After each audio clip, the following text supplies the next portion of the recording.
এক শ্রেণীর মুসলমান নামধারী, এরা ইসলামকে সুবিধা মতো মানতে চায়। ইসলামকে সুবিধা মতো মেনে ওই বান্দা কখনো জান্নাত পাবে না। ইসলামকে মানতে হবে সুবিধা মতো না ইসলামের মতো? সুবিধা মতো না ইসলামের মতো? ইসলামকে ইসলামের মতো মানতে হবে। আমার নবীজি যখন এই নামাজ কায়েমের আহ্বান যখন করলেন, সুদখোর, ঘুষখোর, শরাবখোর, জিনাকার, খুনি, নেতৃত্বের, অসৎ নেতৃত্বের লোভ, এই জাতীয় লোকগুলো আমার নবীর বিরুদ্ধে চরম ক্ষিপ্রতা তাদের মধ্যে চলে আসলো। এমনকি শেষ পর্যন্ত একশাংশেরও সিদ্ধান্ত হলো মুহাম্মাদকে দুনিয়া থেকে বিদায় করে দাও। জোরে বলি নাউজুবিল্লাহ। হতাশ হওয়া যাবে না। পরিবার আপনাকে মানতেছে না, সাহাবীদের দিকে তাকাবেন। সমাজ মানতেছে না, নবীদের দিকে তাকাবেন। বাপ আপনার বিরুদ্ধে লেগেছে, ইব্রাহিমের দিকে তাকাবেন। আপনার ভাই আপনার বিরুদ্ধে ষড়যন্ত্র করছে, ইউসুফ আলাইহিস সালামের দিকে তাকাবেন। ঠিক কিনা বলেন? ইউসুফকে কূপের মধ্যে ফেলে দিয়েছিল কারা?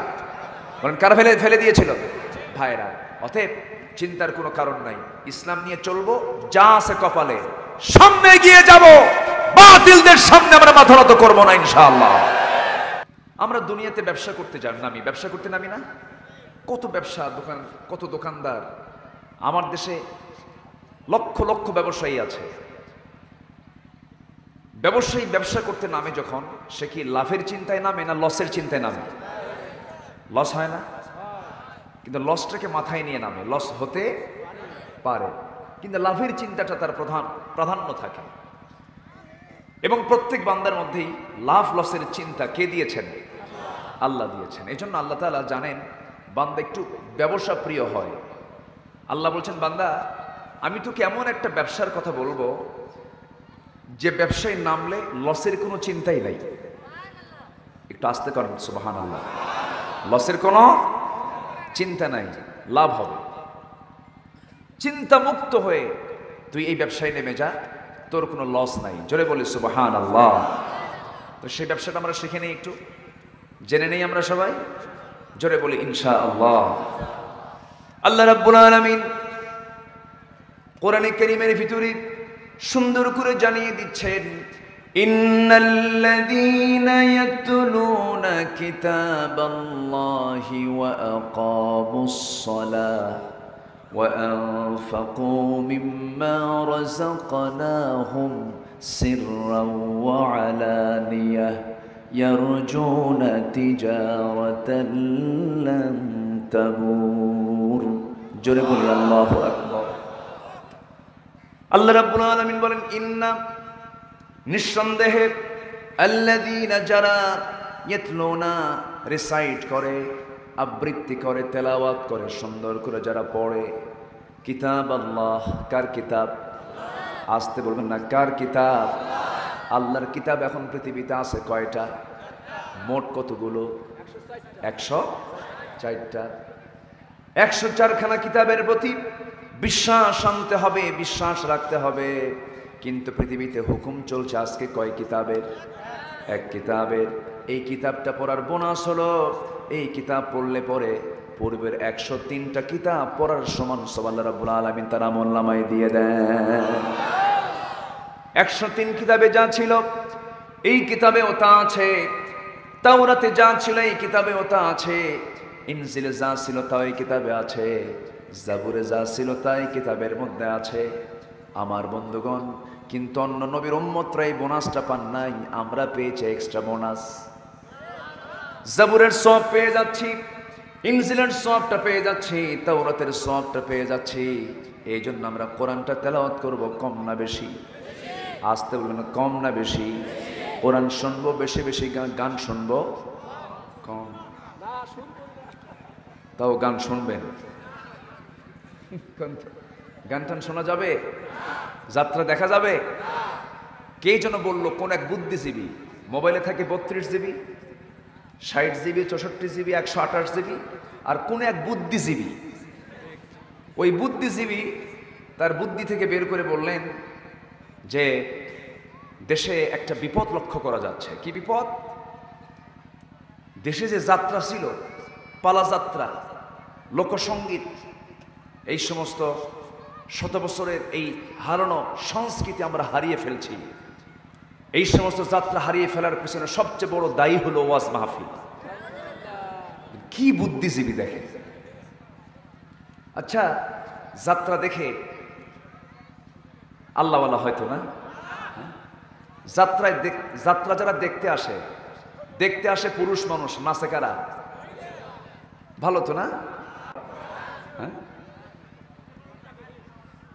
যাদের কাছে পর্দার প্রাধান্য বেশি, মাহফিলের প্রাধান্য নাই, আবার এরা কি করে জানেন? এরা আবার মাথায় টুপিও লাগায়। হ্যাঁ, টুপি লাগায়, পরনে পাঞ্জাবি লাগায়। যাত্রা কমিটির সভাপতি, মাহফিল কমিটির সভাপতি, আছে না নাই? আল্লাহ খুশি থাক, শয়তানও বেজার না হোক। শয়তান বেচারাকে অযথা অসন্তুষ্ট করার কি দরকার? ও থাকুক, আল্লাহও থাকুক। এই সমস্ত লোকগুলোর চরিত্র হলো মুনাফিকের চরিত্র। আসতে বলবেন না, জোরে বলুন ঠিক কিনা? মুনাফিককে চেনার জন্য সূরা মুনাফিকুন আছে না নাই? মুমিনকে চেনার জন্য সূরাতুল মুমিনুন আছে না নাই? আছে। আমরা মুনাফিক চিনব, মুমিন হব। মুনাফিক চিনব, মুমিন হব। কই যান? না বসেন, গেলে ভাল লাগে না।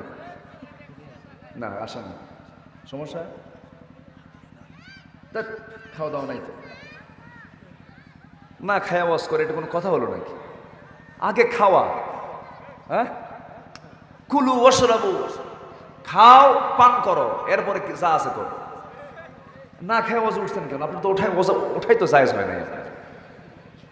খাইতে হবে আগে। খেতে কে বলেছেন? মুখটা দিয়েছেন কিসের জন্য? হ্যাঁ, বেশি করে আমরা বিড়ি খাবো। হ্যাঁ, তাহলে খাওয়ার মধ্যেও কিছু মানা আছে না নাই? কিছু খাওয়া যাবে, কিছু খাওয়া যাবে। আমরা দুপুরে অনেক কষ্ট করে এসেছে মাহফিলে। আল্লাহ তুমি সবার অংশগ্রহণকে কবুল করে নাও, জোরে বলি আমিন। আপনি কই যান? না বসে দেখেন না, দেখে তো ভয়ও লাগে আমার। যদি আমার ধরে, উপায় নাই। বিশাল বডি, এটা কার নিয়ামত? আল্লাহর নিয়ামত। সম্মানিত ভাইয়েরা, একটু আমার দিকে তাকান। আমরা ব্যবসা করতে চাই, কার সাথে? সে ব্যবসায় কোনো লস হবে না। শর্ত হলো আমরা তেলাওয়াত করব কার কিতাব? আল্লাহর কিতাব। নামাজেও তেলাওয়াত করব, সমাজেও তেলাওয়াত করব, পরিবারেও তেলাওয়াত করব, সন্তানদের নিয়েও তেলাওয়াত করব, পরিবারের মাঝে তেলাওয়াত করব। যে পরিবারে, যে সমাজে, যে রাষ্ট্রে, যে জনপদে কোরআনের এই ব্যবহার বেশি থাকবে, কোরআন তেলাওয়াতের কালচারটা বেড়ে যাবে, সেই সমাজে রোগ শোক কম হবে, অসুখ বিসুখ কম হবে। কারণ আল্লাহ রাব্বুল আলামিন বলেন, وَنُنَزِّلُ مِنَ الْقُرْآنِ مَا هُوَ شِفَاءٌ وَرَحْمَةٌ। আমি কোরআনকে নাযিল করেছি শেফা করে, আগে শেফা, সমস্ত রোগের ঔষধ করে বানিয়েছি, সমস্ত রোগের ঔষধ করে নাযিল করেছি, এবং এটাকে আরোগ্য করে দিয়েছি, বান্দার জন্য রহমত করে দিয়েছি। বান্দা সকল রহমত যদি পেতে চাও, সকল আরোগ্য যদি অর্জন করতে চাও, রোগ থেকে তুমি যদি নাজাত পেতে চাও, আমার এই কালামের সঙ্গে সম্পর্ক রাখো, সমস্ত রোগ থেকে আমি আল্লাহ তোমাকে নাজাত দিয়ে দেব। আমার বন্ধুগণ, আমার ভাইরা, আল্লাহ রাব্বুল আলামিন আরেক জায়গায় বলছেন, বান্দা কোরআন পড়বি, তোর ঈমানটা তরুতাজা হয়ে যাবে, ফ্রেশ হয়ে যাবে। তোর ঈমানটা একটু দুর্বল যদি হয়ে যায়, তোর ঈমানটা যদি একটু নিচের দিকে ডাউনে চলে আসে, কোরআনটা সুন্দর করে পড়বি, তোর চোখে পানি চলে আসবে। আল্লাহ রাব্বুল আলামিন সুন্দর করে বলছেন, ওয়া ইযা তুলিয়াত আলাইহিম আয়াতুহু সাদাতুহুম ঈমানাও ওয়া আলা রাব্বিহিম ইয়াতাওয়াক্কালুন। জোরে বলুন আল্লাহু আকবার। ঈমানদার যখন কোরআন পড়ে, কোরআন শোনার সঙ্গে সঙ্গে তার ঈমানের চার্জটা বেড়ে যায়, ঈমান বৃদ্ধি পেয়ে যায়। এই জন্য আমরা এই কিতাবের সঙ্গে সম্পর্ক রাখবো বেশি, এই কিতাবের জ্ঞানটা অর্জন করব। এই কিতাব শুধু আলেমদের জন্য না, সবার জন্য। আসতে বলবেন আলেমদের জন্য না সবার জন্য?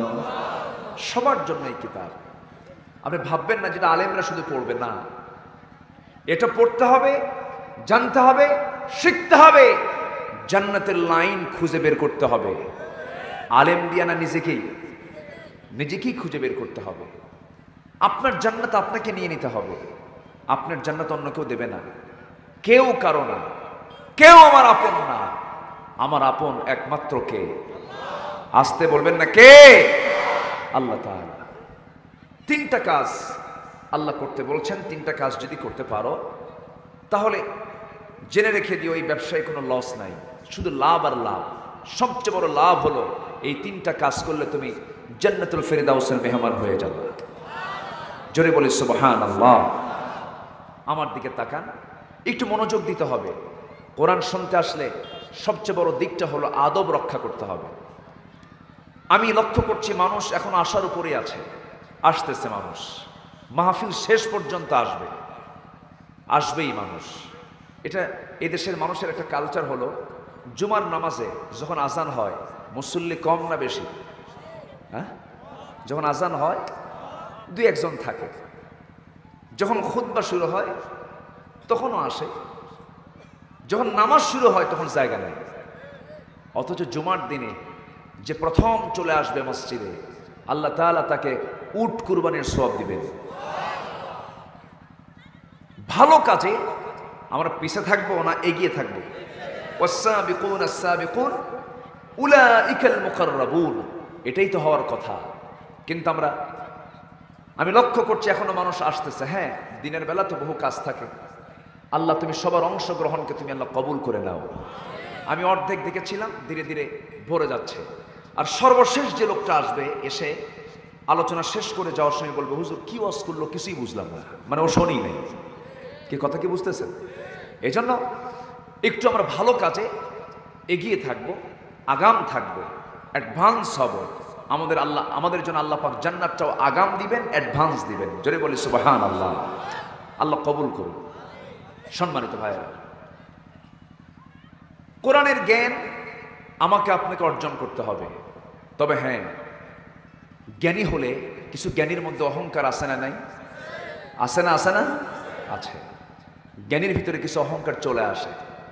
তিনটা জিনিস মানুষের ঈমানকে ধ্বংস করে দেয়। সকল পাপের মূল হচ্ছে তিনটা জিনিস। মাথায় রাখবেন, একটু মাথায় এটা রাখবেন। সকল পাপের মূল কয়টা? তিনটা। নাম্বার ওয়ান হলো অহংকার। নাম্বার ওয়ান কি? অহংকার। অহংকারটা কার? অহংকার কে করবেন? অহংকার কার করা সাজে? অহংকার কার করা মানায়? এই বিশাল আকাশটা কে বানিয়েছেন? অহংকার তো তিনিই করবেন। সে আকাশের নিচে তুমি থেকে তার দেওয়া জমিনের নিয়ামত ভোগ করে তুমি কিসের প্রাউড দেখাও? আছে না নাই? এলেমের বাহাদুরি। একটু পড়াশোনা করেছেন, কোরআন হাদিসের কিছু জ্ঞান অর্জন করেছেন, শেষমেশ বলেই ফেলে ও কি জানে, ওর কোনো এলেম কালাম আছে নাকি, ও কিছু বোঝে, ও কোথায় পড়ছে, এরকম করে কথা বলে। আপনি অহংকার করছেন, এটা আপনার এলেম অর্জনের লক্ষণ নয়, এটা হচ্ছে শয়তানের লক্ষণ। শয়তানের ভিতরে কি ছিল? কি ছিল? অহংকার ছিল। আল্লাহ বললেন উসজুদু লি আদম, আদমকে মেনে নাও। আবা ওয়াস্তাকবারা, অহংকার করলো, অস্বীকার করলো, সে অভিশপ্ত শয়তানের রূপ নিল। অহংকার করা যাবে না। অহংকার করবেন কে? আল্লাহ তাআলা। কার মধ্যে কোন এলেম আছে বোঝা কঠিন। ছোট্ট একটা ঘটনা আমার মনে পড়ল। এই পৃথিবীতে যত ইমাম ছিলেন এর মধ্যে শ্রেষ্ঠ ইমাম হচ্ছেন একজন তাবেঈ, ইমামে আজম আবু হানিফা রাহমাতুল্লাহ আলাইহি। নাম শুনেছেন না সবাই? আবু হানিফা রাহমাতুল্লাহ আলাইহি তিনি কোন একটা হজের সফরে মক্কায় গিয়েছেন। হজের সফরে গেলে কোরবানি দিতে হয়, তো উনি কোরবানির কাজটা সম্পন্ন করলেন।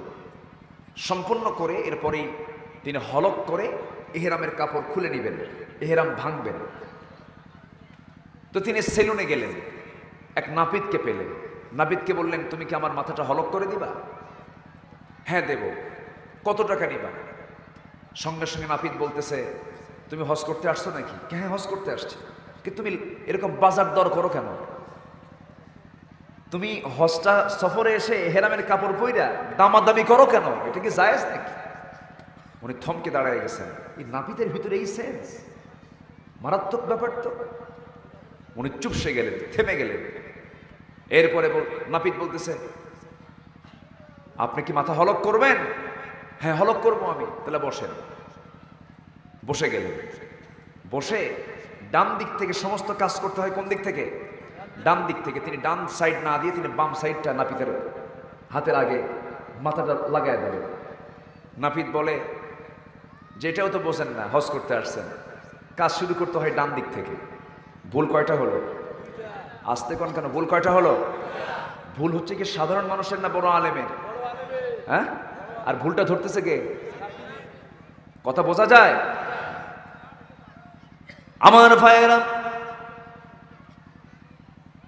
ইমাম আযম আবু হানিফা রাহমাতুল্লাহ আলাইহি মনে মনে চিন্তা করলেন, আরে লোকটা সিম্পল দেখলাম, সাধারণ একজন নাপিত, আমার পরপর দুইটা বড় বড় ভুল ধরে ফেললো। বসে গেলেন। ডান দিক থেকে হলকের কাজ শুরু হলো, মাথা মুন্ডনের কাজ শুরু হয়ে গেল। কিন্তু আবু হানিফা রাহমাতুল্লাহ আলাইহি তিনি চুপসে গেলেন, বিস্মিত হয়ে গেলেন। তিনি আশ্চর্য হলেন, আহারে এত বড় দুইটা ভুল করে ফেললাম। চুপ মেরে আছেন, কিছুই তার মুখ থেকে বের হচ্ছে না।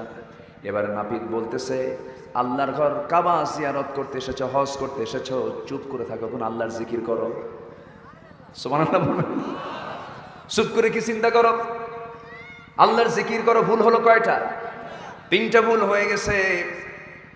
মাথা মুন্ডন যখন শেষ হয়ে গেছে, মাথা মুন্ডন শেষ করার পর আবু হানিফা রাহমাতুল্লাহ দাঁড়ায় গেলেন। দাঁড়ায় গিয়ে তিনি কি করলেন? আস্তে করে তার হাতে কিছু টাকা দিয়ে তিনি চলে যাচ্ছেন। এবার বলা হচ্ছে, ও হাজী সাহেব, তুমি কোথায় যাও? আমার গন্তব্যে চলে যাচ্ছি, আর কি কোনো আমল নাই? কিন্তু এখন আর কি কাজ করব? সঙ্গে সঙ্গে নাপিত বলতেছে, তোমার হলক তো শেষ হলো, হেরা মুক্ত হয়ে গেলে, এখন তো তোমার 2 রাকাত নামাজ পড়া দরকার। আবু হানিফা রাহমাতুল্লাহ আলাইহি মনে মনে চিন্তা করলেন, হারি সাধারণ একজন নাপিতের ভিতরে এমন যদি মেধা থেকে থাকে, তার সামনে তার 4-5টা ভুল হয়ে গেল। আমার বন্ধুগণ, আপনি 2-3 লাইন 2-3টা কিতাব মুখস্থ করেছেন, কোরআন পড়েছেন, হাদিস পড়েছেন, হয়তো আপনি ইঞ্জিনিয়ারিং সাইডে পড়াশোনা করেছেন, মেডিকেল সায়েন্সে পড়াশোনা করেছেন, বড় সাহিত্যিক হয়েছেন, বড় বড় কবি সাহিত্যিকদের লেখা গবেষণা করেছেন। আপনি জ্ঞানী হতে পারেন, কিন্তু আপনি অহংকারী হতে পারেন না। জ্ঞানী কখনো অহংকারী হয় না, জ্ঞানী হয় বিনয়ী। জ্ঞানী হয় কি? বিনয়ী। যে জ্ঞান অহংকার বানায়, সেই জ্ঞান জ্ঞান নয়, সে জ্ঞান হচ্ছে মূর্খতা। সে জ্ঞান কি? মূর্খতা। আমরা অহংকারী হব না বিনয়ী হব? বিনয়ী হব। আল্লাহ রাব্বুল আলামিন বলেন, ওয়াইবাদুর রহমানিল্লাযীনা ইয়ামশুনা আলাল আরদি হাওনা ওয়া ইযা খাতাবাহুমুল জাহিলুনা ক্বালু সালামা। জোরে বলুন আল্লাহু আকবার। রহমানের যারা বান্দা, আল্লাহর যারা প্রিয় বান্দা, জমিনে তারা অত্যন্ত বিনয়ী হয়ে চলাফেরা করে, রূঢ় কোনো আচরণ করে না, মুখ থেকে খারাপ কোনো কথা বলে না, আজে বাজে কোনো বেহুদা কোনো আচরণ করে না। জমিনে যখন সে চলাফেরা করে, অত্যন্ত বিনয়ী হয়ে চলাফেরা করে। কোনো মূর্খ লোক তার সামনে দাঁড়িয়ে গেলে তর্ক বিতর্ক না করে, সালাম দিয়ে আস্তে করে সেই জায়গা থেকে কেটে পড়ে। গণ্ডগোলে ইমানদার কখনো অংশগ্রহণ করে না। মুখে কোনো বেহুদা কথা বলে না। জিহ্বা কন্ট্রোল, জান্নাত কন্ট্রোল। চোখ কন্ট্রোল, জান্নাত কন্ট্রোল। কান কন্ট্রোল, জান্নাত কন্ট্রোল। নাফস কন্ট্রোল, জান্নাত কন্ট্রোল। যখন চুপ থাকবো তখন করব ফিকির, যখন কথা বলবো তখন করব জিকির। রাজি আছেন? চুপ থাকলে ফিকির, চুপ থাকলে কি? ফিকির। আর কথা বললে, বলেন কথা বললে কেমন করে জিকির করবেন? সেই জিকিরটা কেমন করে হবে? আমার দেশে জিকিরের কিছু ভুল পন্থা আমার দেশে আছে না নাই? জিকিরের নামে কিছু ভণ্ডামি আছে না? জিকির মানে আমরা বুঝি কি? একই শব্দ বারবার করে উচ্চারণ করা।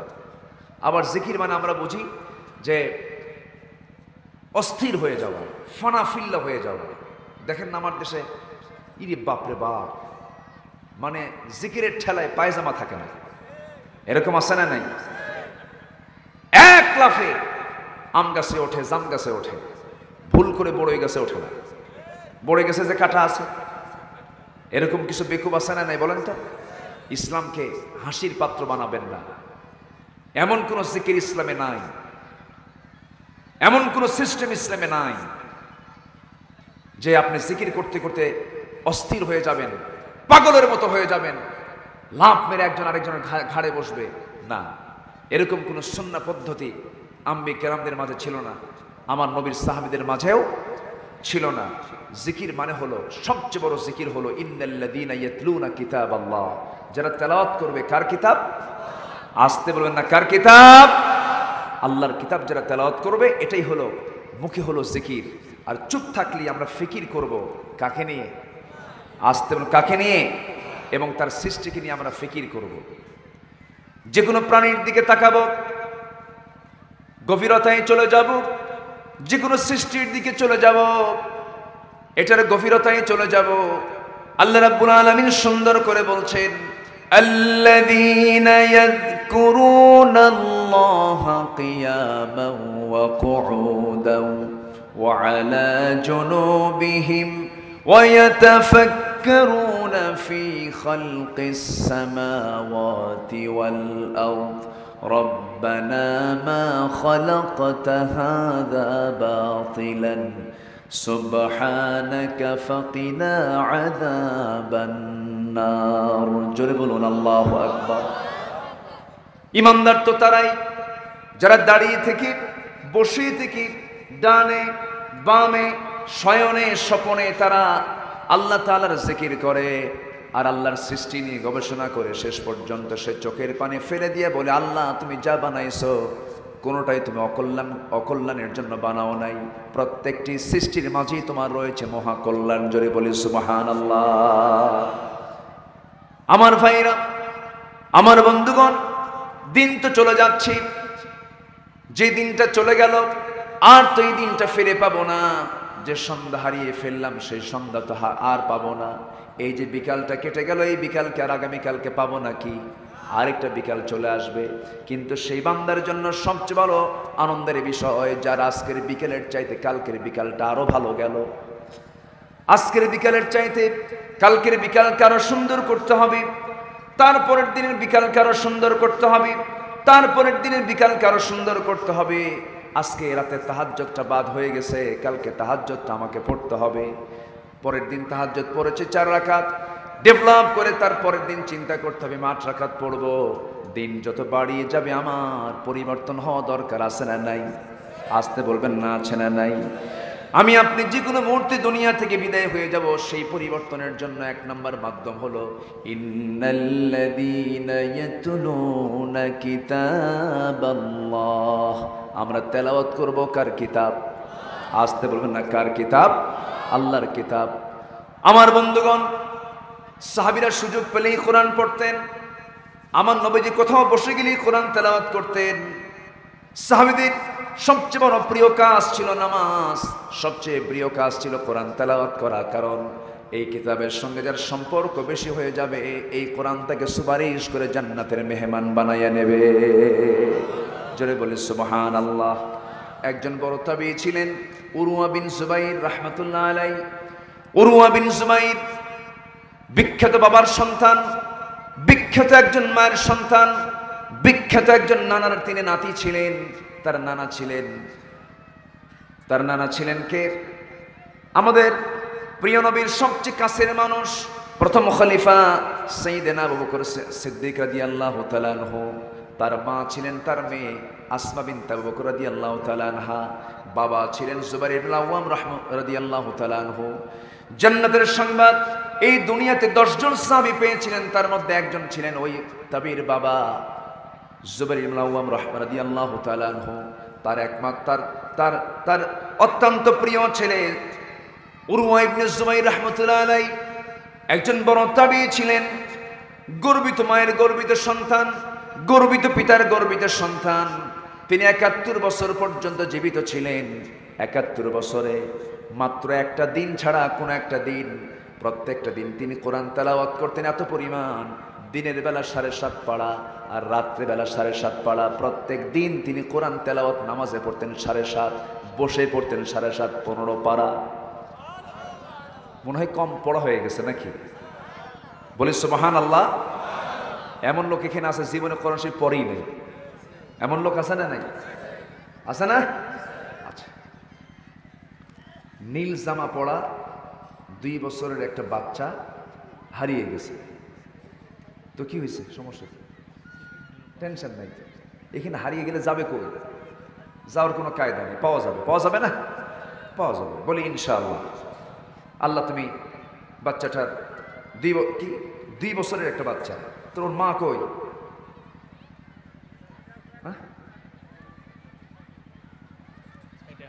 2 বছরের বাচ্চা। জি, এরকম যদি কেউ পেয়ে থাকেন, কি জামা? নীল জামা পড়া। ছেলে না মেয়ে? মেয়ে না? আচ্ছা ঠিক আছে, পেয়ে যাবেন ইনশাআল্লাহ। কোনো কিছু হেরে গেলে কি পড়তে হয়? ইন্না লিল্লাহি ওয়া ইন্না ইলাইহি রাজিউন। একটু মনে মনে পড়েন, খোঁজেন, এরপরে দেখা যাবে ইনশাআল্লাহ। এখান থেকে হারাবে না, দেখা যাক ইনশাআল্লাহ। আমার দিকে তাকান। কষ্ট পাচ্ছেন আপনারা? আলোচনা চালিয়ে যাব, একটু আমার দিকে তাকান। সম্মানিত ভাইয়েরা, এই তবে একটানা ৭১ বছর পর্যন্ত তিনি এই কোরআন তেলাওয়াত করেছেন নিয়মিতভাবে। যে কোনো আমল আমরা করব, অনিয়মিত না নিয়মিত? অনিয়মিত না নিয়মিত? নিয়মিত আমল করতে হবে। তবে একটা দিন তার এই আমলটা বাদ পড়েছিল। কয়টা দিন? একটা দিন আমলটা বাদ পড়েছিল। কোন দিনে আমলটা বাদ পড়েছিল? যেদিন তাকে ওই দেশের রাষ্ট্রপ্রধান তাকে দাওয়াত দিয়েছিলেন বড় আলেম হিসাবে। আমন্ত্রিত হয়ে রাজার ঘরে যখন প্রবেশ করলেন, ছোট্ট একটা ছেলেকে সাথে নিয়ে চলে গিয়েছিলেন রাজ দরবারে।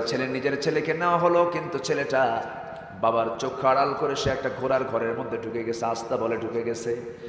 আস্তা বলে ঢোকার পরে একটা উচ্ছৃঙ্খল ঘোড়া এসে তার বুকে লাথি মেরে সন্তান সঙ্গে সঙ্গে ডেড বডি হয়ে গেছে, মারা গেছে। মারা যাওয়ার পর দাওয়াত খেতে সে সন্তানকে হারালেন। জানাজা সম্পন্ন হলো, কবরে রেখে আসলেন সন্তানটাকে। এরপরে যখন তিনি ফিরে আসবেন, এমন সময় তার পায়ে প্রচন্ড ব্যথা, প্রচন্ড যন্ত্রণা। ডাক্তার দেখানো হলো, সঙ্গে সঙ্গে ডাক্তার বলে ফেললেন, উরওয়া ইবনে জুবাইর, তোমার পায়ে এমন একটা ক্যান্সার আক্রান্ত হয়েছে, এই মুহূর্তে না পা কাটলে পরে, পাটা যদি না কাটা হয়, গোটা দেহে এই ভাইরাসটা ছড়ে পড়বে, পা কেটে ফেলতে হবে। মুহূর্তের মধ্যে সন্তান হারালেন। মুহূর্তের মধ্যে পা কাটার অর্ডার যখন হয়ে গেল, যখন তার পা কাটার যখন সময় হয়ে গেছে, ডাক্তার বলতেছে, শল্য চিকিৎসক বলতেছে, উরওয়া ইবনে জুবাইর, আপনার পা আপনার যখন কাটতে যাব, সেন্সলেস না করলে পরে আপনি সহ্য করতে পারবেন না। অতএব আমরা আপনাকে হালকা কিছু, সামান্য কিছু পরিমাণ আপনাকে মদ্যপান করাবো, আপনি যেন সেন্সলেস হয়ে যান। সঙ্গে সঙ্গে উরওয়া ইবনে জুবাইর বলছেন, আমার জীবন চলে যাবে, হারাম কোনো শরাব আমি পান করব না। আমার সেন্সলেস নিয়ে তোমরা কোনো চিন্তা করো না। তোমরা ডাক্তাররা যখন আমার পা কাটতে নেবে, সেই সময় আমার সামনে একটা কোরআনটা হাতে দিয়ে দিবা। কোরআন সুন্দর করে মজার করে তেলাওয়াত করব। বিন্দু পরিমাণ কোনো আওয়াজ, বিন্দু পরিমাণ কোনো কষ্ট আমি অনুভব করব না। জোরে কোন সুবহানাল্লাহ। ডাক্তার অপারেশন শুরু করে দিল। উরওয়া ইবনে জুবাইর আল্লাহর কালাম তেলাওয়াত করছিলেন।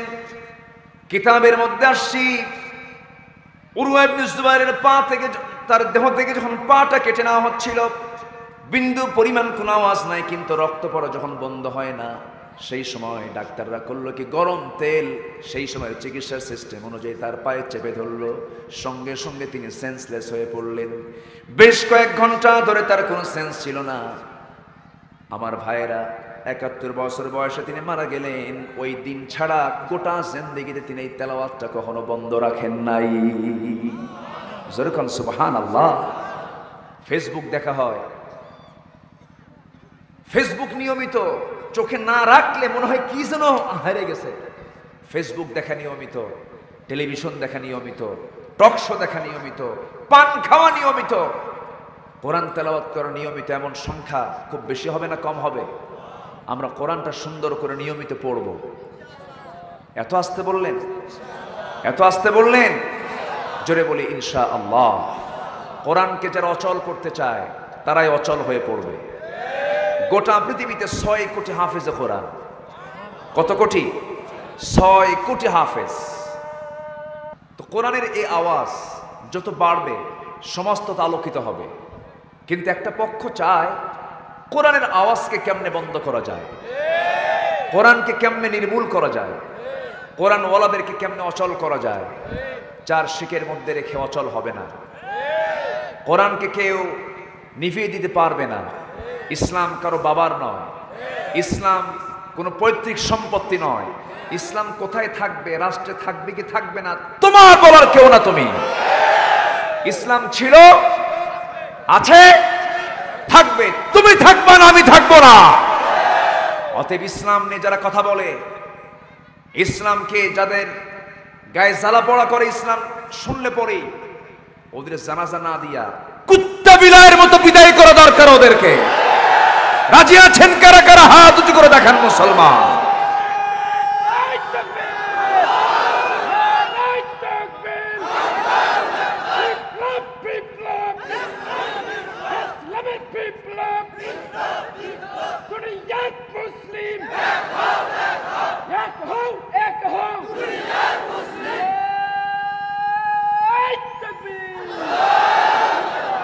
আল্লাহ তুমি সবার হাতকে কবুল করো। জোরে বলে আমিন, আরো জোরে আমিন। ভাইরে, আমরা বিজয় আনতে পারবো না যতক্ষণ না আমাদের যোগ্যতা না আসবে। আগে যোগ্যতা হাসিল করতে হবে। সকলের কাছে আমি বিনীত আরজ করি, বিজনেসে সফল হতে হলে, আল্লাহর সঙ্গে ব্যবসায় লাভ করতে হলে, আল্লাহ বলছেন 1 নাম্বার তুমি আগে নিজেকে যোগ্য করে গড়ে তোলো। আগে কি পড়া শেখো? জোরে বলেন, কি পড়া শেখো? বুঝে পড়া না না বুঝে পড়া? বুঝে পড়া না না বুঝে পড়া? আল্লাহ তাআলার প্রথম হুকুম হচ্ছে তুমি পড়ো। ইসলামের প্রথম হুকুম কি?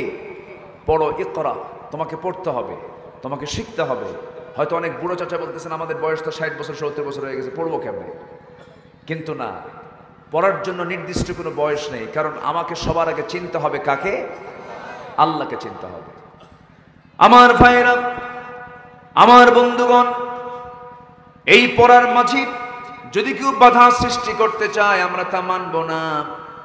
চিন্তা করে দেখুন, কোরআন যারা পড়ে মাদ্রাসার ছাত্র, আলিম পাশ করার পরে ভর্তি পরীক্ষায় তারা ঢাবির মতো জায়গায়, ঢাকা ইউনিভার্সিটির মতো জায়গায় ভর্তি পরীক্ষায় ফার্স্ট হয়েছে, আলহামদুলিল্লাহ বলবেন না? কলেজের ছাত্র, আমাদের দেশের শিক্ষা সিলেবাস দুইটা, একটা স্কুল সিলেবাস আর একটা কি সিলেবাস? মাদ্রাসা সিলেবাস। তো মাদ্রাসা সিলেবাসের ছাত্র আলিম পাশ করে ইউনিভার্সিটিতে তারা অ্যাডমিশন টেস্ট দেয়। স্কুল কলেজ থেকেই এরকম করে ইউনিভার্সিটি অ্যাডমিশন দেয়, ভর্তি পরীক্ষা দেয়। এবার ভর্তি পরীক্ষায় এমন একটা ঘটনা ঘটছে, সবগুলো বিভাগেই মাদ্রাসার ছাত্র ফার্স্ট হয়ে গেছে। আচ্ছা, এখন এক ইউনিভার্সিটির প্রফেসর, ও যে কি খাইয়া কইছে, কত বড় যে বোতল খাইছিল আল্লাহ জানে। বোতল খাইয়া মনে হয়, তাছাড়া তো সাধারণ জ্ঞান থাকলে, এই সেন্স থাকলে এই কথা তো বলার কথা না। আমি তো ঢাবির ছাত্র ছিলাম, আমি হয়তো শিক্ষক না, অন্তত ছাত্র তো দাবি করতে পারি। আমি ঢাবির, আমিও নিজে পড়াশোনা করেছি। তো উনি বলতেছেন যে পরিমাণ মাদ্রাসার ছাত্র ইউনিভার্সিটিতে ভর্তি হচ্ছে, প্রায় 60% ছাত্র মাদ্রাসার সব ইউনিভার্সিটি দখল করে ফেলতেছে। ঢাকা ইউনিভার্সিটি আর ইউনিভার্সিটি নাই, এটা যেন হয়ে গেছে একটা উচ্চতর মাদ্রাসা। ভালো, যদি মাদ্রাসা হয়ে যায় তাহলে তো চরিত্র ভালো হবে। বলি আলহামদুলিল্লাহ। মাদ্রাসায় কি র্যাগ ডে পালন হয়? কোথায় পালন হয়? স্কুলে। র্যাগ ডে, র্যাগ ডে সম্পর্কে আপনাদের কতটুকু ধারণা জানি না। ইদানিং এটা নিয়ে ম্যাক্সিমাম স্কুল কলেজগুলোতে এই র্যাগ ডে গুলো পালন হচ্ছে। র্যাগ ডে হলো বিদায় দিবস, ক্লাস শেষ, সামনে পরীক্ষা, পরীক্ষার আগে একটা বিদায় দিবস পালন করে। হয় নাকি? এইদিকে নাচানাচি হয়, রং মাখামাখি হয়, মাশাআল্লাহ, খুব বরকত। হ্যাঁ, কেমন করে মাখামাখি করবে? ছেলে পরে আসবে একটা গেঞ্জি, মেয়ে পরে আসবে আরেকটা জামা। ছেলে মেয়ের গায়ে লিখবে যা ইচ্ছা তাই, মেয়ে ছেলের গায়ে লিখবে, পিঠে লিখবে যা ইচ্ছা তাই। হাজারো লেখার সমন্বয়ে গেঞ্জিটা লেখার হয়ে গেল, স্মৃতি হয়ে থাকলো। হ্যাঁ, আর যত রং মাখামাখি আছে সব ছেলে মেয়ে অবাধ মেলামেশা করে এই সমস্ত চিত্রগুলো আমরা দেখছি।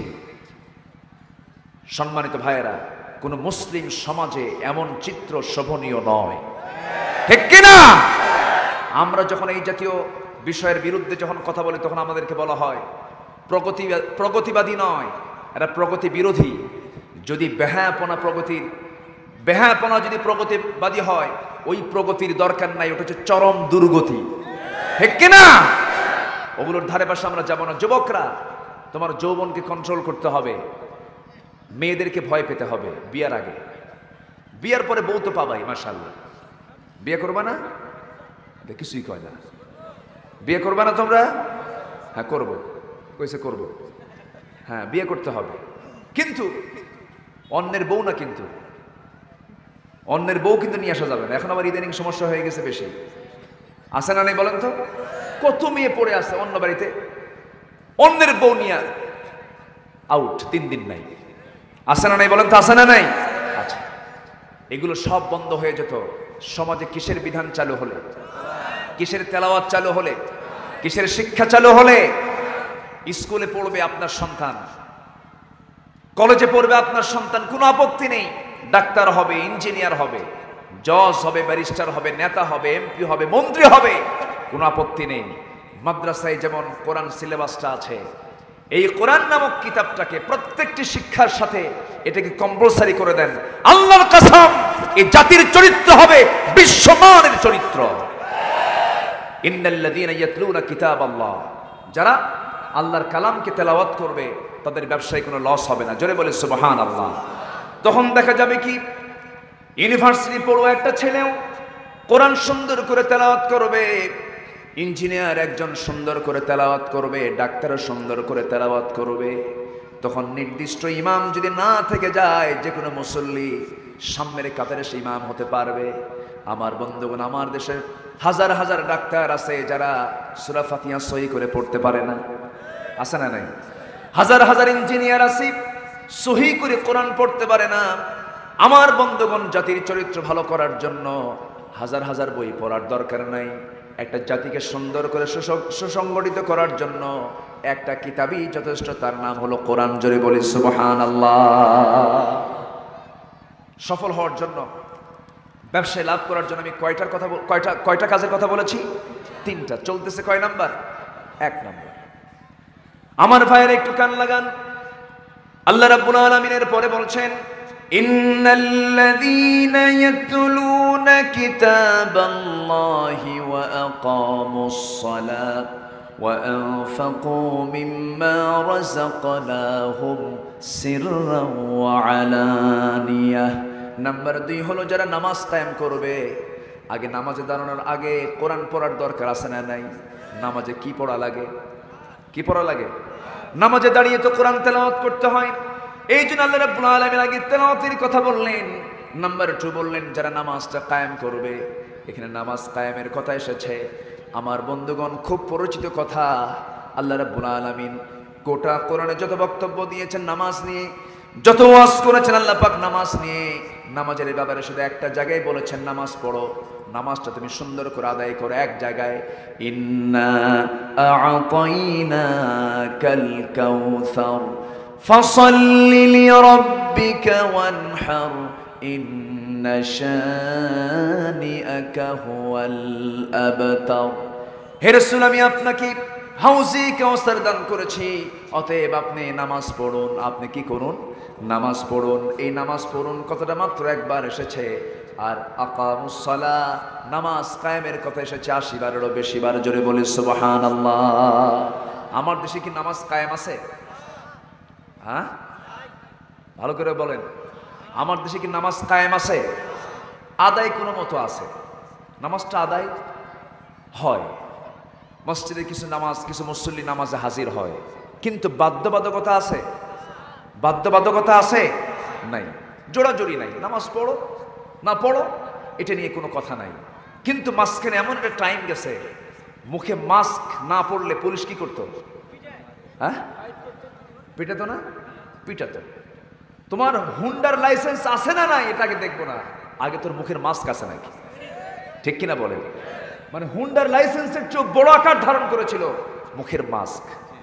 সম্মানিত ভাইরা, এখনো ওয়াজ শুনতেছি, মোবাইলে রিংটোন বাজলেই বলে মুখে মাস্ক লাগান, নিরাপদ দূরত্বে থাকেন। এখনো বলতেছে ওয়াজ, কিন্তু এখনো করোনার ওয়াজ কিন্তু এখনো শেষ হয় নাই। এতদিন ধরে আমরা শুনলাম করোনা থেকে বাঁচার জন্য হাত ধুইতে হবে কয় মিনিট ধরে? 20 মিনিট না? ও 20 সেকেন্ড। আচ্ছা, 20 সেকেন্ড হাত ধুবেন, নিরাপদ দূরত্বে থাকবেন। এই ওয়াজ কতবার শুনলাম আমরা, অথচ একটাবার বলা হলো না সুন্দর করে ফরজ উজু করো, ফরজ নামাজ পড়ো। ঠিক কিনা? আজকে যদি যে পরিমাণ এই অ্যাডে, এই কথায় যে পরিমাণ অর্থ খরচ করা হয়েছে, যে পরিমাণ সময় ব্যয় হয়েছে, যদি ওই পরিমাণ সময়টা যদি নামাজ আদায়ের ব্যাপারে নির্দেশনা যদি আসতো, দেশে যত নামাজি বাড়বে রোগ তত কমে যাবে। ঠিক কিনা বলেন? নামাজকে উজু ছাড়া হয়? আসতে এলাকায় মানে উজু ছাড়া নামাজ হয় না? উজু ছাড়া নামাজ হয়? অনেক পীরের দরবার কিন্তু আছে নামাজ উজু লাগে না, ওরা অটোমেটিক নামাজ পড়ে। এরকম কিন্তু বহু দরবার আছে, বলে যে উজু করার কি দরকার? উজু ভাঙ্গে কেমনে? কে পেশাব করলে উজু ভাঙ্গে, তো পেশাবও পানি, উজুও পানি। দেখছেন কি ফতুয়া? জুতা পেটা করা দরকার বদমাইশদের। ঠিক কিনা? এরকম বদমাইশ কিছু আছে। নামাজ, এর আগে আল্লাহ পাক বলছেন ভাইরাস থেকে মুক্ত হতে চাও, সকল প্রকার রোগ থেকে বাঁচার জন্য আমি তোমার জন্য ওযুকে কি করে দিয়েছি? জোরে কয় না? ওযু করা কি? তাহাজ্জুদ পড়া কি? হ্যাঁ, তাহাজ্জুদ নামাজ পড়া কি? নফল। বলেন, তাহাজ্জুদ নামাজ পড়া কি? নফল। তাহাজ্জুদ নফল, তাহাজ্জুদ নামাজ নফল পড়বো আমি নফল মনে করে, কিন্তু তার আগে ওযু করা কি? চিন্তা করুন, তাহলে ওযুর কি কোনো সুন্নত নফল হালত আছে?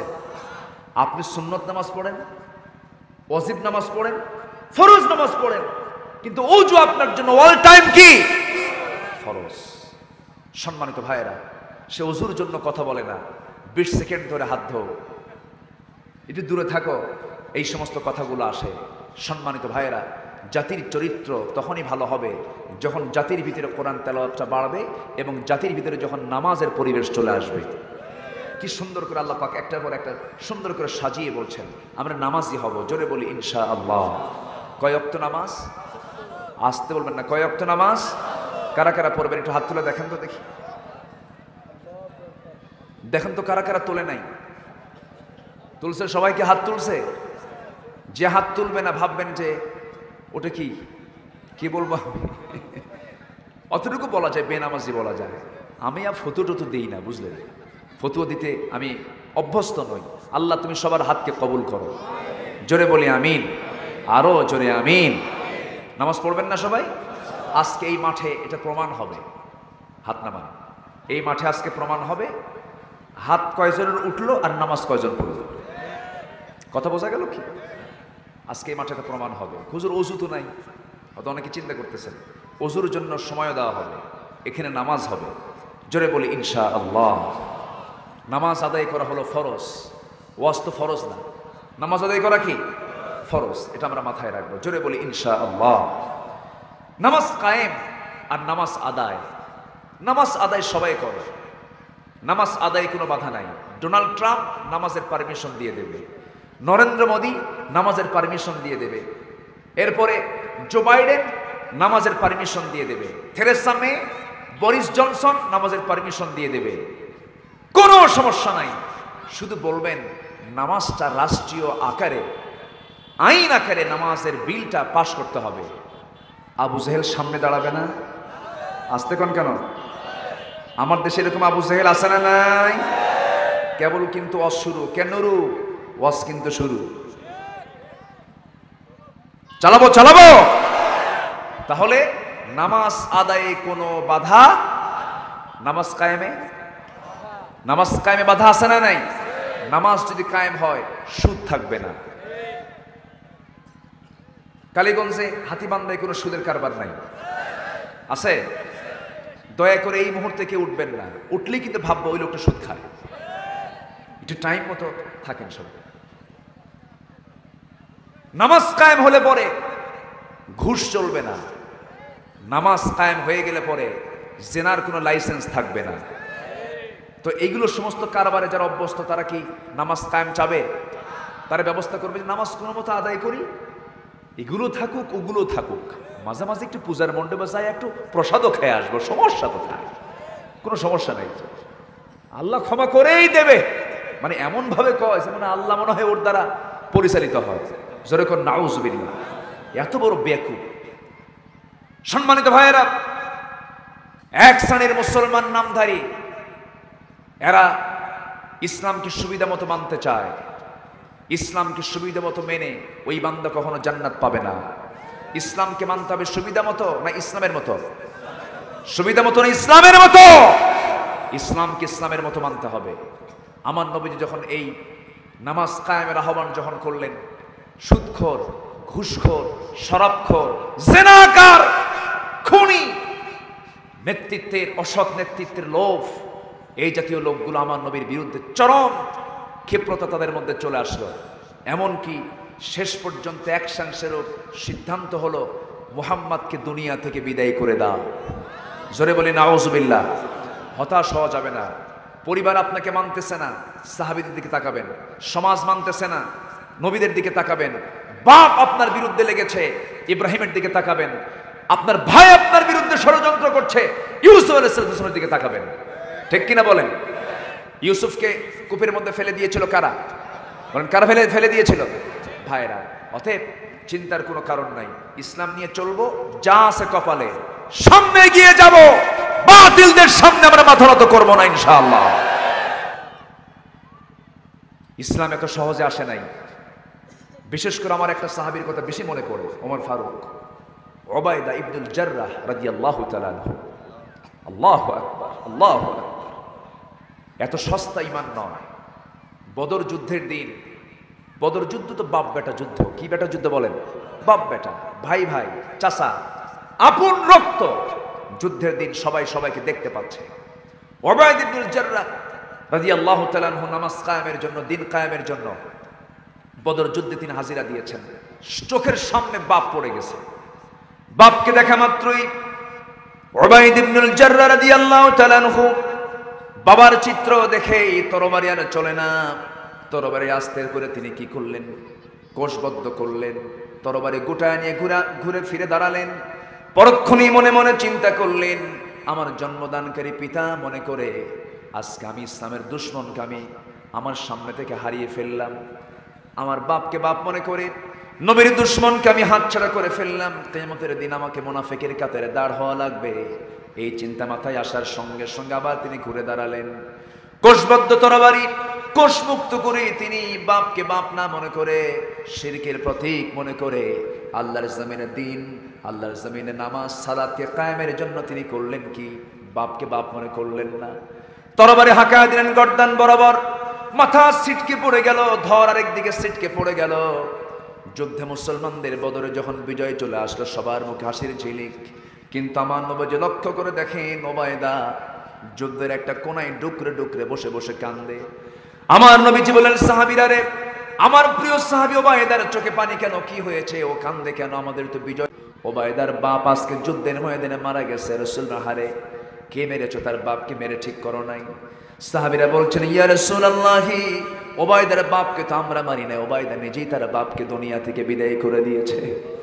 আমার নবীজি দুটো হাত আগায় দিলেন, দুটো হাত আগায় দিয়ে বলছেন, উবাইদা রে, তুই আমার বুকের মধ্যে চলে আয়। উবাইদা বুকের সঙ্গে আলিঙ্গন করায় আনিয়া অস্ত্রসিক্ত চক্ষুটা আস্তে করে মুখ মোছায়া দিয়া আমার নবীজি কপালের চুম্বন এঁকে দিয়ে বলছেন, উবাইদা আজকে তুমি যে কাজটা করে নিয়েছো, তোমার জন্য আল্লাহর 8টা জান্নাত ওয়াজিব হয়ে গেছে। আমার ভাইয়েরা, নামাজ কায়েম এত সস্তা বিষয় নয়, দিন কায়েম এত সস্তা বিষয় নয়। এই উবাইদার কথা যখন চলে এলো, আরেকটু বলি, উহুদের ময়দানে তার কি ভূমিকা ছিল? উহুদের ময়দানে সবচাইতে বেশি রক্তাক্ত হয়েছিলেন, সবচেয়ে বেশি আহত হয়েছিলেন যে লোকটা, তিনি অন্য কেউ নন, তিনি হচ্ছেন আমার প্রাণপ্রিয় নবী মুহাম্মদ সাল্লাল্লাহু আলাইহি ওয়াসাল্লাম। কারণ বদর প্রান্তরের পরাজয়ের গ্লানি সহ্য করতে না পেরে তারা উহুদ প্রান্তরে তারা 1 বছর যেতে না যেতে 3000 সৈন্য নিয়ে সবাই সমবেত হয়ে গেল। কেউ পিতার হত্যার প্রতিশোধ নেওয়ার জন্য, কেউ ভাইয়ের হত্যার প্রতিশোধ নেওয়ার জন্য। সব যখন উহুদের প্রান্তরে চলে এসেছে, আমার নবীজি রওনা করলেন। আমার নবীজি যুদ্ধে যখন শামিল হলেন, সাহাবায়ে কেরামকে বললেন, শোনো সাহাবীরা, আজকে প্রাণপণ লড়াই করে যেতে হবে, কিন্তু সাবধান, এই যুদ্ধের ময়দানে যদি আমরা পরাজিত হয়ে যাই চরম মুসিবত হয়ে যাবে। আমার নেতৃত্বের দিকে তোমরা ফলো করবে। আমি 50 জন তীরন্দাজকে বলে দিলাম, রুমা পাহাড়ের চূড়ায় তোমরা থাকবে তীর হাতে নিয়া, এই চিকনগুলি পথ তোমরা পাহারা দিবা। যদি কোনো ঝড়ঝাপটা আসে, আমার পরবর্তী নির্দেশ না আসা পর্যন্ত তোমরা সেই জায়গা থেকে পালাবা না। মুসলমানদের বিজয় প্রায় হয়ে গেছে, বিজয় হয়ে গেছে মনে করে ওই 50 জন সাহাবী, তীরন্দাজ সাহাবী রাস্তাটা ছেড়ে দিয়া, তরবারে ফেলে দিয়ে তারা গনিমতের মাল নেওয়ার জন্য বাইরে চলে আসতেছে। এমন সময় কাফের অতর্কিত হামলা করে তারা মূল টার্গেট করলো, কেমন করে মুহাম্মদ বিন আব্দুল্লাহকে দুনিয়া থেকে বিদায় করে দেওয়া যায়। যদি মুহাম্মদকে হত্যা করা হয় দিন তো নিভে যাবে। এই টার্গেট করে, রাসূলকে টার্গেট করে তারা তীর মারা শুরু করে দিল। সেই তীরগুলো সাহাবে কেরাম নিজের পিঠালিঙ্গন করে 10 জন সাহাবী দুনিয়া থেকে বিদায় নিয়ে নিলেন। সর্বশেষ আমার নবীজিকে কাছাকাছি এসে 3 জন কাফের এসে পাথর মারা শুরু করলো। একজন কাফের মেরে দিল কপাল বরাবর, কপালের চিকন লোহা মুখে কপালের মধ্যে ঢুকে গেল, শিরস্ত্রাণের চিকন লোহা গালে ঢুকে গেল। আরেকটা ঘাত জোরে সরে এসে তার মুখে লাগলো, সুন্দর 2টি দাঁত পড়ে গেল। একই কপালের মধ্যে 3টা ইনজুরি, কপালে লোহা, গালে লোহা, দাঁতে দাঁত নাই। আমার নবীজি রক্তাক্ত অবস্থায় মুখ থুবড়ে জমিনে পড়ে গেলেন। চতুর্দিকে গুজব রটে গেছে, মুহাম্মদ বিন আব্দুল্লাহ দুনিয়াতে নাই।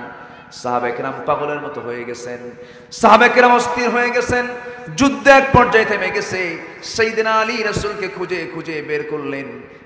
এক জায়গায় গিয়ে দেখেন আমার নবীজি গর্তের মধ্যে উপর হয়ে রাসূল পড়ে আছেন। আস্তে করে সেই জায়গা থেকে তিনি তাকে তুললেন।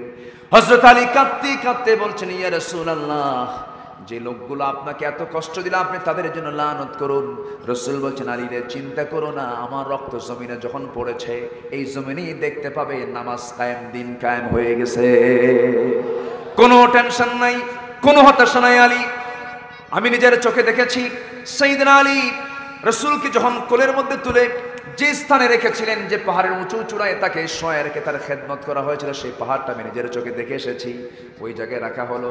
রাখার পর উবাইদুল জাররাহ রাদিয়াল্লাহু তাআলা দৌড় মেরে চলে গেছেন। দৌড় মেরে গিয়া নবীর পাশে বসে নবীর কপালের লোহা দেখে কাঁদতে কাঁদতে বেকারার হয়ে গেছেন, অস্থির হয়ে গেছেন। এক পর্যায়ে উবাইদা মনে মনে চিন্তা করতেছেন, লোহা না বের হওয়া পর্যন্ত আমি শান্তি পাচ্ছি না হুজুর, কেমন করে লোহাটা বের করি। রাসূল বলছেন, উবাইদা দেখো কিভাবে বের করা যায়। হাত লাগালেন, খুব শক্তভাবে লেগে আছি, কিভাবে বের করবেন। নিজের দাঁতটা লাগায়া দিলেন, দাঁতটা লাগায়া দিয়া আস্তে আস্তে টান দিলেন, নবীর কষ্ট বেশি হয়ে যাবে মনে করে এমন জোরে একটা ঝাংটা মারলেন, দাঁত দিয়ে এমন জোরে একটা টান মারলেন, সামনের 2টা দাঁত পড়ে গেল। নবীজি বলছেন, ওবায়দা তুমি আস্তে টান দিলে তোমার দাঁতটা ভাঙতো না, তুমি এত জোরে টান দিতে গেলে কেন হুজুর? আপনার বিন্দু পরিমাণ কষ্ট হোক এটা আমি চাই নাই মনে করে জোরে টান দিয়েছি, আমার দাঁত কেন, আপনার জন্য আমি কলিজাটা বের করে সব দিয়ে দেব। জোরে কোন সুবহানাল্লাহ, আরো জোরে বলুন না ভাই সুবহানাল্লাহ। আমার ভাইয়েরা, আমার বন্ধুগণ, দিন এমনি এমনি আসে নাই। উৎসর্গ ছাড়া, স্যাক্রিফাইস ছাড়া দিন কখন আল্লাহর জমিনে কায়েম হবে না। নামাজ তো পড়বই আমি, কিন্তু এই দেশে নামাজ শুধু আদায় করলেই চলবে না। মুসলিম সংখ্যাগরিষ্ঠ মুসলিম দেশে নামাজ কায়েমের সংগ্রাম করার দরকার আছে না নাই? আসতে বলবেন না, আছে না নাই? নামাজ কায়েমের সংগ্রাম করতে হবে। আল্লাহ রাব্বুল আলামিন নামাজ আদায় কি অবশ্যই বলেছেন, অবশ্যই তুমি নামাজ পড়বে, কিন্তু নামাজ কায়েমের পরিবেশ যখন হয়ে যাবে সেই সমাজটা জান্নাতের টুকরা হয়ে যাবে। কোনো সন্ত্রাসী থাকবে না, কোনো চাঁদাবাজি থাকবে না, কোনো মারামারি থাকবে না, কোনো লুণ্ঠন থাকবে না, কোনো সেই জায়গায় কোনো রাহাজানি থাকবে না, কোনো পাপ করার কোনো পরিবেশ পাওয়া যাবে না, জেনার কোনো পরিবেশ পাওয়া যাবে না। কিন্তু দুঃখজনক হলেও সত্য, আমার দেশে মসজিদ দিন দিন কমতেছে না বাড়তেছে, মাদ্রাসা কমতেছে না বাড়তেছে, টুপিওয়ালা কমছে না বাড়ছে, কিন্তু আমার দেশে আকাম কুকাম সুদ ঘুষ কমছে না বাড়ছে? বলেন কমছে না বাড়ছে? মসজিদ বাড়ায়া দিয়া, মাদ্রাসা বাড়ায়া দিয়া সুদ ঘুষ জেনা ব্যভিচার কখনো কমানো যাবে না। সুদ ঘুষ জেনা ব্যভিচার অসামাজিক সমস্ত কাজগুলোকে বন্ধ করার জন্য একমাত্র প্রয়োজন হলো এই জমিনে আল্লাহর দিন তথা নামাজ কায়েম করা। জোরে বলি ঠিক কিনা? আল্লাহ তুমি সবাইকে বোঝার তৌফিক দাও। জোরে বলি আমিন। আরো জোরে আমিন। মন তো চাই কথা বলি, কিন্তু আজান তো হয়ে গেছে আরো আগে। কিন্তু আজকে প্রয়োজনে না হয় নামাজ বাদ দিয়ে ওয়াজি হোক, এরকম কিছু হবে? এরকম কোনো পন্থা আছে? পন্থা নাই। আর কিছুক্ষণ চালিয়ে আমরা মাঝামাঝি ওয়াক্তের সময় আমরা নামাজটা পড়বো। জোরে বলি ইনশাআল্লাহ। মাহফিল আমি শুনেছি অনেক মা বোন আসছে। মা বোনরা আসছে না? মা বোন আসছেন, বলি আলহামদুলিল্লাহ। আল্লাহ তুমি মা বোনদের অংশগ্রহণকে তুমি আল্লাহ কবুল করো। জোরে বলি আমিন। আরো জোরে আমিন। সম্মানিত ভাইয়েরা, সম্মানিত বন্ধুগণ, যুব সমাজ এই মাহফিলটা ডাক দিয়েছে, এতে আপনারা বেজার না খুশি? খুশি না বেজার? খুশি হয়েছেন তো? আল্লাহ যেন আমাদের সবার উপরে রাজি হয়ে যান। জোরে বলি আমিন। জোরে বলি আমিন। সম্মানিত ভাইয়েরা, ঈমান এনেছি আমরা, ঈমানটাকে আমরা টিকে রাখবো না? আস্তে কোন টিকে রাখবো না? ঈমান আনা সহজ, টিকে রাখা আস্তে, টিকে রাখা কঠিন। টিকে রাখার জন্য ফিতনাগুলোকে আমরা এড়িয়ে যাব, ফিতনা সৃষ্টি করব না। এর মধ্যে বড় ফিতনা আজকের সমাজে, সেটা হলো ঈমান নষ্ট করার জন্য আমার আপনার বাড়ির মা বোনদেরকে উলঙ্গ করে বাইরে বের করে দেওয়া। আছে না নাই? মার্কেটে পুরুষ বেশি না মহিলা বেশি? বলেন বলেন বলেন বলেন বলেন। বোরকা কি মেয়েদের গায়ে আছে? হ্যাঁ, ম্যাক্সিমাম বোরকাওয়ালা না বোরকা ছাড়া? কিছু আছে বোরকাওয়ালা, সে বোরকারও সাইজ বাইজ নাই, বোরকারও বহু ডিজাইন। বোরকার গায়ে আবার আয়না লাগানো। আয়না মানে আসো, তাহলে এটা তো বোরকা পরা হলো না। এমন জাতীয় বোরকা আমার মা পড়বেন না। বোরকা হবে এক কালার। কয় কালার? এক কালার। এবং মেয়েদের পর্দা হবে বাহিরের বোরকার পর্দার চাইতে ভিতরের পর্দাটা বেশি বেশি জরুরি দরকার। বিশেষ করে খালাতো ভাই, মামাতো ভাই, চাচাতো ভাই, দুলা ভাই দেখা করা জায়েজ। আস্তে কোন দেখা করা জায়েজ নাই। দুলাভাইয়ের সঙ্গে দেখা করা যাবে, কিন্তু শালির সঙ্গে দুলাভাইয়ের সম্পর্ক আছে না নাই? মার্কেটে চলে যায় শালিকে নিয়া, হুন্ডার পিছনে ঘুরে বেড়ায় শালিকে নিয়া। শালিকে বলে এই আমার পিছনে হুন্ডায় চড়। শালি মনে মনে চিন্তা করে, দুলাভাই বললো না চললে কেমন হয়। তো পিছনের সিটে যখন বসতে নেয় মাঝখানে একটু ফাঁকা রাখে, না দুলাভাইয়ের গায়ে লাগলে কেমন হয়, একটু ফাঁকে ফাঁকি বসে। কিন্তু দুলাভাই আমার এমন দুলাভাই, সামনে যে এমন ব্রেক মারে গ্যাপ পূরণ করে। এরকম আছে না নাই? আচ্ছা, এই সমস্ত দুলাভাইয়ের হুন্ডার পিছনে চড়া যাবে, বসা যাবে, বসা যাবে না। এগুলোকে এড়িয়ে চলতে হবে। নিজের চাচাতো ভাইয়ের সঙ্গে দেখা করা যাবে না। এগুলো হচ্ছে আসল পর্দা। এগুলো কি পর্দা বলেন? আসল পর্দা। দূরের মানুষ অত ক্ষতি করতে পারে না, বেড়াই ক্ষেত খায়। কি ক্ষেত খায়? বেড়া ক্ষেত খায়। এই জন্য চাচাতো ভাই, মামাতো ভাই, তারপরে কি ফুফাতো ভাই, দুলাভাই, হ্যাঁ এই তো আসল কথা কইছে। দুলাভাইয়ের ক্ষেত্রে খুব সাবধান থাকতে হবে। আল্লাহ তুমি আমাদের মা বোনদেরকে সঠিক পর্দা অবলম্বন করার তৌফিক দিয়ে দাও। জোরে বলি আমিন। আমার দেশে কিছু কিছু বিষয় প্রচলিত আছে। গায়ে হলুদ এলাকায় হয় নাকি? গায়ে হলুদ আছে? গায়ে হলুদ এটা কোনো অনুষ্ঠান নয়, এটা একটা চরম গুনার কাজ। এই কাজ করতে দিবেন না, এই কাজ করতে দিবেন না। বিয়ে হয় নাই, আগেই বিয়ান কয়। বিয়ানকে বলে বিয়ান আসসালামু আলাইকুম। বিয়ান আপনি আমার বাড়িতে 3 দিন আগে আসবেন, আর বিয়েকে বিয়ের দিন আসতে বলবেন। কত বড় হারামজাদা দেখেন। এরকম কিছু বেকুব আছে না নাই বলেন তো? এগুলো করা যাবে না। আমরা পর্দার বিষয়গুলো খুব সতর্ক থাকবো। আল্লাহ তুমি আমার মা বোনদেরকে সঠিক পর্দা, অর্থাৎ 14 শ্রেণীর সাথে একজন নারী দেখা করতে পারবে। যেমন ধরুন বাবা, যেমন ধরুন ভাই, যেমন ধরুন নিজের চাচা, মামা, নিজের জামাই, এই জাতীয় নিজের ছেলে, নাতি, এদের সঙ্গে মেয়েরা দেখা করতে পারবে। এই 14 শ্রেণী ছাড়া অন্য কোনো পরপুরুষের সঙ্গে পর্দা ছাড়া দেখা করা জায়েজ নাই। বাস ক্লিয়ার কথা। তেমনি একটা ছেলের জন্য 14 শ্রেণীর নারী ছাড়া অন্য কোনো নারীর সঙ্গে দেখা করা জায়েজ নেই। শুধুমাত্র এই হুররিমাত আলাইকুম উম্মাহাতুকুম ওয়া বানাতুকুম, এই আয়াতটা যদি আজকে সমাজে চালু হতো, সমাজ থেকে ধর্ষণের কোনো শব্দ বাংলার জমিনের কোনো মানুষ শুনতে পেত না। শুধু একটা আয়াত যদি আজকে কার্যকর হয়ে যেত। কিন্তু কার্যকর করবে কে? কে করবে কার্যকর? যারা করবে কার্যকর তাদের মাথায় তো কাপড় নাই, ঠিক কিনা? তাদের বুকে কোনো ওড়না নাই। তারা পর্দার কোনো বালাই মানেন না, পর্দার কোনো বিধানকে তারা বরং চেঙ্কার করেন। বলে যে পর্দা তো এক পরাধীনতা। স্বামীকে যদি বলা হয়, স্বামী যদি বলে বউকে তুমি 1 কাপ চা বানিয়ে দাও, বউ বলে এ তো আমার চাকরানি, আমি তোর চাকরানি হয়ে গেছি। কিন্তু সাহেব যদি বলে অফিসার চা বানাও, তো এটাই তো আধুনিকতা। যেরকম নাউজুবিল্লাহ। এই সমস্ত বিষয়গুলো আছে না নাই? আচ্ছা, আল্লাহ তুমি সবাইকে বোঝার তৌফিক দিয়ে দাও। মন চাচ্ছে কথা বলি, সময় খুবই অল্প, আমি আর কথা না বাড়াচ্ছি। আমরা যারা এসেছি আজকের মাহফিলে, যুবকরা মাহফিল প্রত্যেক বছর করুক, সবাই চান তো? সবাই চান না? যদি চান একটু দয়া করে যে কজন ভাই আমরা এখানে এসেছি একটু আন্তরিকতা নিয়ে কেউ উঠবেন না।